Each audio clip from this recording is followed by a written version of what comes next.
नमस्कार, प्रणाम आप सब भोजपुरिया जहान के। हर इंसान के ज़िंदगी में कुछ ना कुछ कहानी होला, वो चाहे एक आम आदमी हो या एक सुपरस्टार हो। तो हर बात बोलना क्या है, ये गाना ही मतलब मेरे जीवन में हम जितना गाना गाए हैं उसमें ये गाना बहुत मायने रखता है।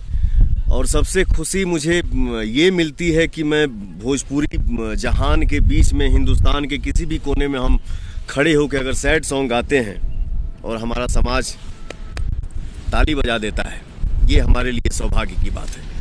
तो बहुत दिन के बाद हमारा सैड सॉन्ग आप सबके बीच में आ रहल बा, जौने सॉन्ग के नाम बा मुलाकात जिंदगी पार्ट 2। पूरा भरोसा बा कि आप सबके